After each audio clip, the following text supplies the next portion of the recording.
Glenn Beck. The Blaze Radio Network. This podcast is brought to you by the visionaries at Overstock.com. Overstock believes that more voices make America a better place. Download the Overstock app from the App Store or Google Play for great Overstock.com deals in the palm of your hand. We're just stalling. Louie is on now. Let's go to Louie. Hello, Louie. How are you? Well, as far as I know, but I'll take Jared Cooper for 100. All right. So, Louie, we are debating right now. You may be our last guest from Congress ever on this show. Oh, no. Seriously. No. Seriously. Now, somebody around here has got to keep up the hope. Well, it's not us. It's not us. I just had Barry Louder. What do you think of Barry Loudermilk? I like him. I like him a lot. Okay. Well, it's not going to work out then well for what I'm about to tell you. Because I was mad as hell, and I had him on earlier this broadcast, and we had very cross. Is he falling in line to support Paul, Ryan? Yes, he has. Yes, he has. Okay. Yes, he has. And he told us because Paul has told him he's going to do the right thing this time. And he didn't know. The first time when it was Daniel Webster, he didn't know who Daniel Webster was. And this time when it was Daniel Webster, he didn't even know who it was. He had to Google him. But he's voting for Paul Ryan because he has a grandchild. So it's for the children, Louie. Well, it's for the children. And that would be a reason that I would especially stay with my pledge to support Dan. I mean, you've studied this stuff, and even back when you were on Fox and you had your blackboard and you were doing all this, Glenn, you understand what a rare person it is that will give up power like Washington did. Yes. And you told us stories of that man. So, yeah, Dan doesn't have the voting record that I do, or Thomas Massey that just walked in my office here, but he has shown he can give up power of his own and get it back to the members. And really, if we did that in this Congress, where we know 2/3 to 3/4 represent very conservative districts, but for years now, since Tom DeLay was thrown out because he got indicted, we elected John Boehner as our leader, and it has been 9 years of marginalizing the 2/3 to 3/4 of our conference that was very conservative and getting them to march to the tune of the moderates. And so I thought this was a real opportunity, and I didn't just think it is. It has been. And here we go. We're stepping. And this goes back, and Steve King's told me before, God, you remember so many of these details, and I don't know, but going back to 2006. Yeah, you told me I got 12 minutes. Oh, yeah, I'll get this in. All right, back in 2006, Bush had been pushing, I'm a freshman, Bush was pushing to reform Social Security, and nobody was ready to jump on board, or not enough people with what he wanted to do.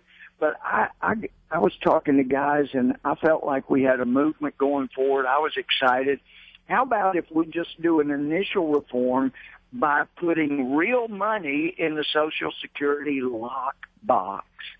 And Al Gore there. But anyway, because since the 1930s, as you know, they have immediately spent Social Security money as it went into the trust fund. There's never been anything we talked about, nothing but non-negotiable IOUs. So how about if you put real money in there, made some kind of interest-bearing bonds, and we could be drawing interest on that money instead of drawing nothing and spending as it comes in. And I got excited. A lot of guys, were getting excited. Yeah, we could probably get Democrats to vote for this.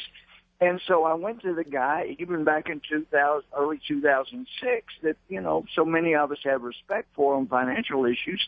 I said, Paul, what about if we, put real money in Social Security? I think we've got enough people to do it. I think we'd get Democrat votes. And he said, Louie, we could never do that. I said, why not? I was shocked. He said, well, because if we put real money in Social Security Trust Fund, we end up buying bonds and securities, and we end up playing in the security market. We could never, ever, under any circumstances, allow the government to do that. And so imagine my surprise when 2 years later, I'm hearing my friend Paul down there in the well of the House telling people that we have to do the Wall Street bailout. We've got to do TARP because only the federal government has enough money and wherewithal to buy these mortgage-backed securities and hold them till they had value. I'm going, gosh, I wish that guy had been around back in 2006. We could have started reform on Social Security.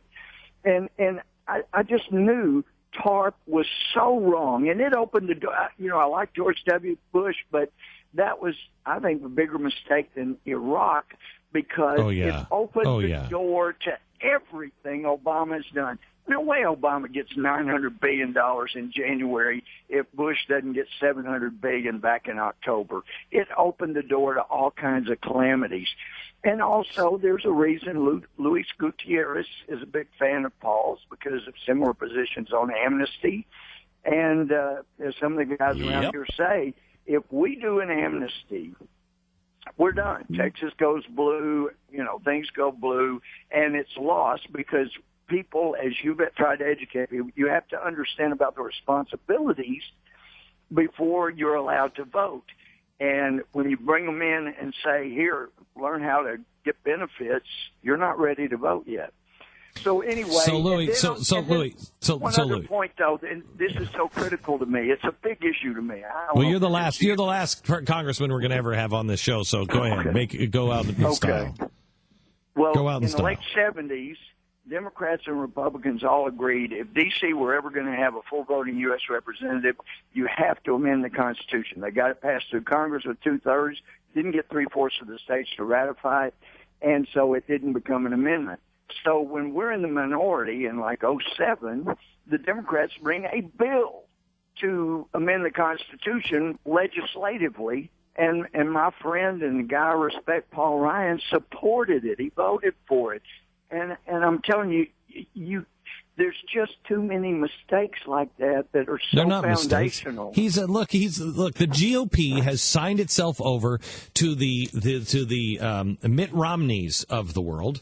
And that's where they're going. They're just going to ignore the people on the street that believe that we should return to a constitutional government, a constitutional republic, and do the things that the people want to do. I'm convinced that people like Paul Ryan, I don't know Paul himself, but people like him, the GOP kind of guys, they despise the average person that votes GOP. They just don't, they think we're stupid, they don't agree with us, and you just don't know. When you have somebody like Barry Loudermilk who comes on and says, we've got to return to the basic values, and I will go, and I need new leadership, and I will vote against John Boehner, and then he votes for John Boehner.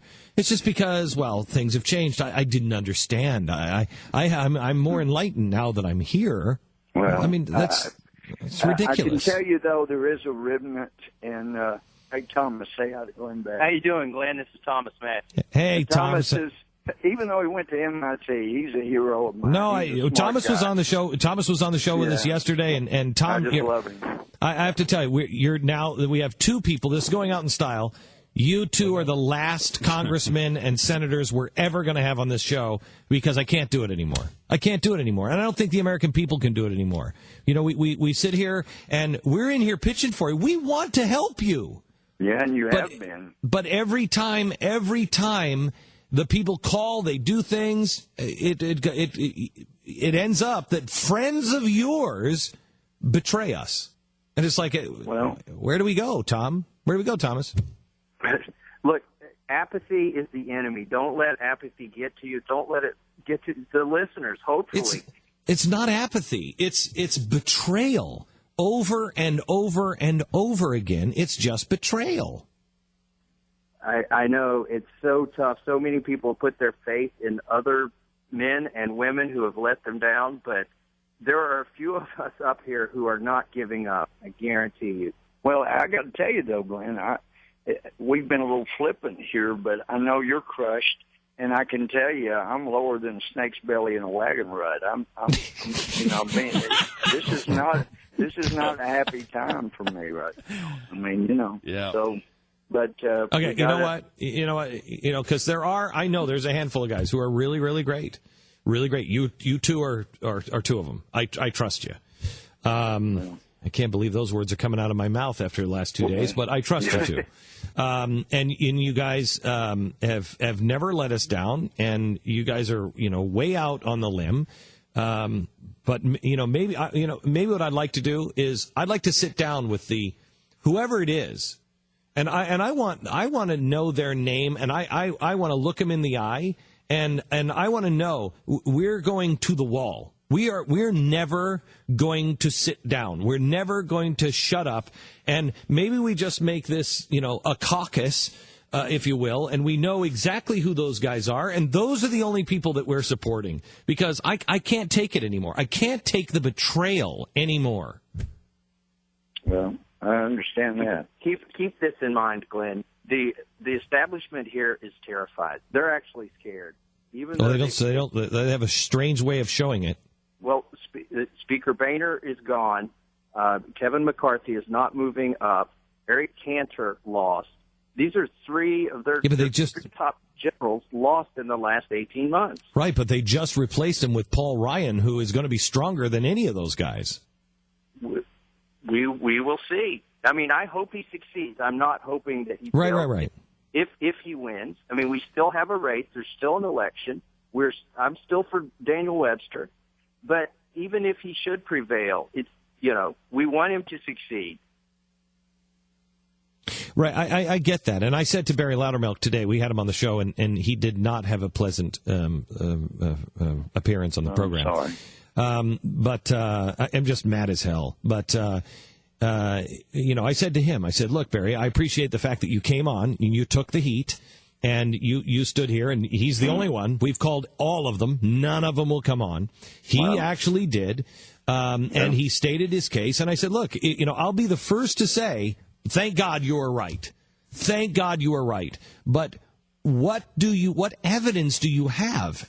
This happens this way every single time. And then we always say, I trusted him that time. As an old history major before I went to do my 4 years in the Army, those who refuse to learn from history are destined to repeat it. And when somebody has a long history, not just one. And I tell you, John Shattuck voted for the Wall Street bailout, and he immediately after said, I'm so sorry, but worst vote of my life. I should never should have done that.